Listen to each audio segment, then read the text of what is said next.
Welcome to our YouTube channel arts tutorial সাহিত্য দর্পণ।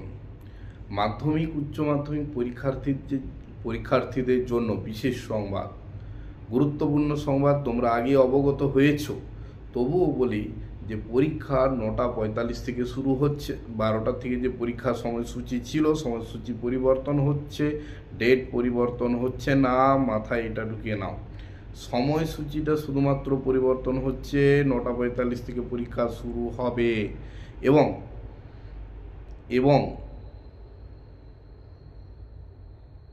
যেটা তোমাদের পরীক্ষা কেন্দ্রে যেতে হবে, 9টা সময় পৌঁছে যেতে হবে। আজকের এই ভিডিওতে আমি পড়াশোনার কথা বলবো না, আমি বলবো পরীক্ষার্থী যারা আছো মাধ্যমিক বা উচ্চ মাধ্যমিক, তাদের কিছু কথা। পরীক্ষা হলে কেমনভাবে যাবে, পরীক্ষা হলে তোমার উপস্থিতিটা কেমন হবে, তুমি কিভাবে নিজেকে তৈরি করবে, কি কি নিয়ম শৃঙ্খলা আছে। তোমরা প্রথম জীবনের সব থেকে বড় পরীক্ষা দিতে যাচ্ছ, তোমাদের কি কি নিয়ম শৃঙ্খলা মানতে হবে। দেখো, প্রথমেই টার্গেট হচ্ছে সঠিক সময়ে পৌঁছানো। সঠিক সময়ে পৌঁছানো।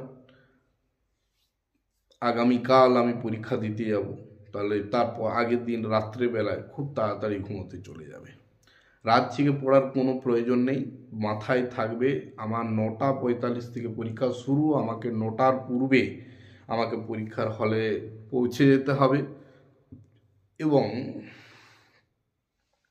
তার জন্য সকাল সকাল উঠে স্নান করা, নিজেকে প্রস্তুত করা এবং তার আগের দিন রাত্রেবেলায় ব্যাগে, যে ব্যাগটা নিয়ে তোমরা পরীক্ষা দিতে যাবে, সেই ব্যাগে অবশ্যই যেটা নিতে হবে সেটা হচ্ছে রেজিস্ট্রেশন কার্ড অরিজিনাল, তোমার অ্যাডমিট কার্ড অরিজিনাল এবং পেন, যে পেনগুলো তুমি লিখবে সেই পেনগুলো এখন থেকে কিনে নাও। কিনে নিয়ে একটু হলেও মোটামুটি 2 পাতা 3 পাতা কোনো প্র্যাকটিস করছো সেটা ইউজ করো, যাতে করে পেনটা ডিস্টার্ব না হয়। সেই পেনগুলো, রেজিস্ট্রেশন আইডি, তারপরে তোমার admit card, registration card, admit card, কলম, তারপরে বোর্ড, এগুলো ব্যাগে খুব ভালো করে তার আগের দিনে গুছিয়ে রেখে দিলে পরের দিন সকাল সকাল উঠলে স্নান খাওয়া দাওয়া আছে, তারপরে এক মাথা ঠান্ডা করে বেরিয়ে পড়লে পরীক্ষার উদ্দেশ্যে। সময় মনে রাখবে 9টার পূর্বেই তোমরা পৌঁছে যাবে পরীক্ষা কেন্দ্রে। পরীক্ষা কেন্দ্রে যে কে কি করছে, দেখো অনেকে কি হয়, হ্যাঁ রে এটা পড়েছিস, এটা পড়তে পারে, আমাদের স্যার বলেছে এটা পড়বে। তুমি তখন কি ভাবলে যে এটা তো আমার পড়া নেই, তাহলে আমি কি করব? আবার বই খুলে বই পাতা উল্টাচ্ছ, প্রচুর মুখস্থ করছো। করার প্রয়োজন নেই, মাথা ঠান্ডা রাখো, ফোকাসটা পরীক্ষার দিকে থাকবে এবং সেই পরীক্ষা দিতে গিয়ে আর কোনো পড়ার প্রয়োজন নেই। যেটা পড়েছো ওটাকেই স্মরণ করো বসে বসে। আমি যেটা পড়েছি আমি সেটা থেকেই আমার প্রশ্ন আসবে, আমি পারবো সব।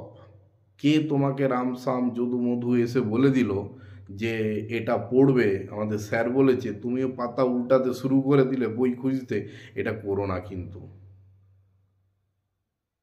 এটা কিন্তু তোমাদের জন্যে নেগেটিভ, কারণ তুমি ওই প্রশ্নটা পড়তে গিয়ে তুমি আগে যেগুলো পড়ে এসেছো সেগুলো সমস্ত কিছু শূন্য হয়ে যাবে।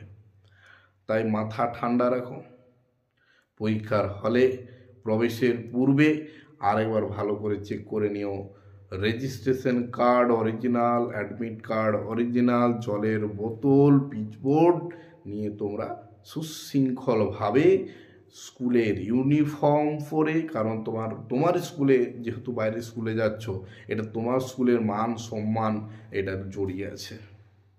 একজন পরীক্ষার্থীর মতো খুব সুশৃঙ্খলভাবে পরীক্ষার হলে প্রবেশ করলে সঙ্গে যা যা প্রয়োজন সেই প্রয়োজনীয় জিনিসপত্র নিয়ে পৌঁছবে। মনে রাখবে, ডিজিটাল কোনো জিনিস সঙ্গে নিয়ে যাবে না। সমস্যা দেখো, সমস্যা বাড়িয়ে লাভ নেই। আমি একটা ঘড়ি পরে গেলাম, বেশ দীপ দীপ দীপ দীপ করছে ঘড়িটা, খুব মজা, কিন্তু না, ওই ডিজিটাল ঘড়িটা নিয়েই কেন টানাটানি হবে? কি দরকার আছে স্যারের দুটো কথা বলবে, নিয়ম নেই যেগুলো সেগুলো আমরা করতে যাবো কেন? আমার সমস্যা হবে, আমার পাশে যারা পরীক্ষা দিবে, আমার রুমে যারা পরীক্ষা দিবে, তারা তোমার দিকে হা করে তাকিয়ে থাকবে, নিজের মনে একটা প্রশ্ন চিহ্ন আসবে, কি দরকার আছে? ওখানে কলিং বেল আছে। যদি ঘড়ি যাও কাটা দেওয়া ঘড়ি, যেগুলো কাটা দেওয়া ঘড়ি তোমরা জানো নিশ্চয়ই, সেগুলো নিয়ে যাও। ডিজিটাল কোনো প্রকার ক্যালকুলেটর, ফোন নিয়ে, একদম ইলেকট্রনিক্স কোনো দ্রব্য নিয়ে তোমরা পরীক্ষার হলে প্রবেশ করবে না।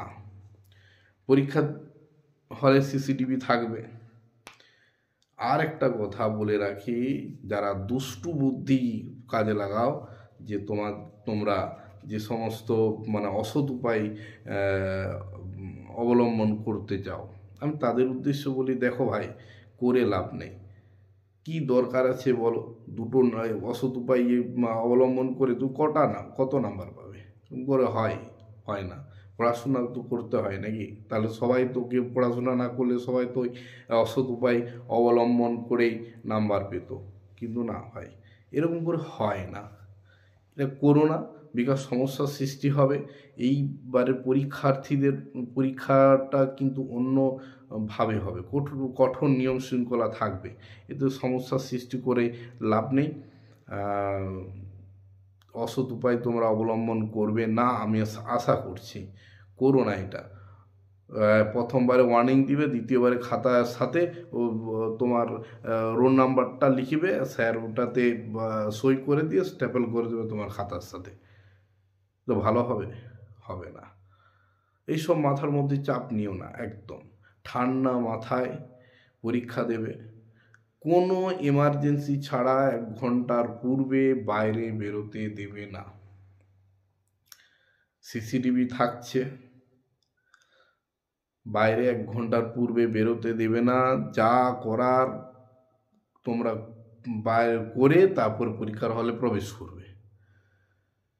তার পূর্বে নিজের মন এবং পরীক্ষার হলে পূর্বে ট্যাপ থেকে জল নিয়ে ঘাড়ে একটু সামান্য ঘাড়ের জল নিয়ে একটু ভিজিয়ে নেবে। মাথাটা একটু ঠান্ডা লাগলে চোখে মুখে জল নিয়ে নিজে পরিষ্কার হয়ে যাবে। মনটাকে শান্তি করে তোমরা পরীক্ষাটা 15 মিনিট আগে তোমরা কোশ্চেন পেয়ে যাচ্ছ। কোশ্চেন কি আসবে পেয়ে গেছো হাতে। কোশ্চেন হাতে পেয়ে গেছো, তার মানে তোমার কাজ হচ্ছে কোশ্চেন সিলেক্ট করা। পরীক্ষায় নাম্বার কেমন হবে, এইটা হলো তার প্রথম ধাপ। কোনটা স্যার? না, কোশ্চেন সিলেক্টটা। তোমরা জানো যে কোশ্চেন আমি যখন পড়িয়েছি তোমাদের, বা তোমাদের ভিডিও যখন আপলোড করেছি, আমি তোমাদের বলেছি যে দেখো, কোশ্চেন সিলেক্টটা হচ্ছে গুরুত্বপূর্ণ। আমি ধরো জ্ঞানচক্ষু পড়ে গেছে, সবাই প্রথম থেকে জ্ঞানচক্ষু করলো, তাহলে সবাই 99% ছেলেমেয়ে যদি জ্ঞানচক্ষু করে, পরীক্ষক যখন খাতাটা দেখবে, তখন সবাই জ্ঞানচক্ষু, স্বাভাবিকভাবে নাম্বারটা গড় নাম্বার আসবে। আমি স্যার না এত লিখেছি, নাম্বার পেলাম না কেন? এটা কোনো কিছু করার নেই। তাহলে কোশ্চেন সিলেক্টটা সব থেকে গুরুত্বপূর্ণ। বাংলা, ইতিহাস এবং ভূগোল, 8 সাবজেক্ট। কোশ্চেন সিলেক্ট খুব মনোযোগ দিয়ে করবে। যে কোশ্চেনগুলো তোমার এসেছে, যেমন প্রবন্ধ রচনা দেখবে 2-3টা তোমাদের মাথার মধ্যেই থাকবে, কমন আসবেই, 2-3টা পাবেই, 2টো কি 3টে পাবে। তাহলে 2-3টের মধ্যে করতে হবে কি একটা, থাকবে 4টা। এবার তোমাকে করতে হবে কি একটা।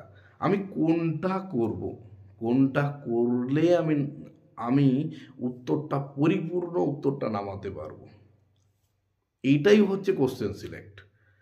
আমি লং কোশ্চেনগুলো করলাম, 5 নম্বরের কোশ্চেনগুলো তোমার সিলেক্ট করব। কোনটা করব?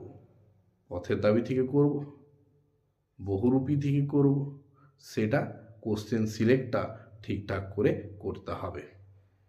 পরীক্ষা দেবে, শান্তিতে পরীক্ষা দিয়ে হলো খাতা 15 মিনিট আগে পরীক্ষা কমপ্লিট করার চেষ্টা করবে, খাতা চেক করবে কোথাও কোনো কিছু দাগ নম্বর দেওয়া ভুল হয়েছে কি না। দাগ নম্বরটা কিন্তু খুব গুরুত্বপূর্ণ। কোশ্চেনের দাগ নম্বর দিবে, দিয়ে লিখবে, পরিশেষে একবার চেক করে নেবে, রিভাইজ করে নেবে যে আমি ঠিকঠাক সব করেছি কিনা, কোথাও কিছু ভুল আছে কিনা। রোল নাম্বার, নাম, রেজিস্ট্রেশন নাম্বার খুব মনোযোগ সহকারে লিখবে। আশা করি তোমাদের প্রত্যেকে পরীক্ষা খুবই ভালো হবে, তোমরা প্রিপারেশন খুব ভালো করে নিয়েছো, পরীক্ষা খুব ভালো হবে এই আশা করছি। তো উজ্জ্বল ভবিষ্যৎ হোক এই কামনা করি। ধন্যবাদ, দেখা হবে পরের ভিডিওতে। তার আগে বলি যে যদি আমার ভিডিওগুলো ভালো লাগে তাহলে তোমরা চ্যানেলটিকে সাবস্ক্রাইব করবে, শেয়ার করবে, লাইক করবে এবং পাশে থাকা বেল আইকন প্রেস করতে ভুলবে না, যাতে পরবর্তী ভিডিওর নোটিফিকেশন তোমাদের কাছে খুব শীঘ্রই পৌঁছে যায়। ধন্যবাদ।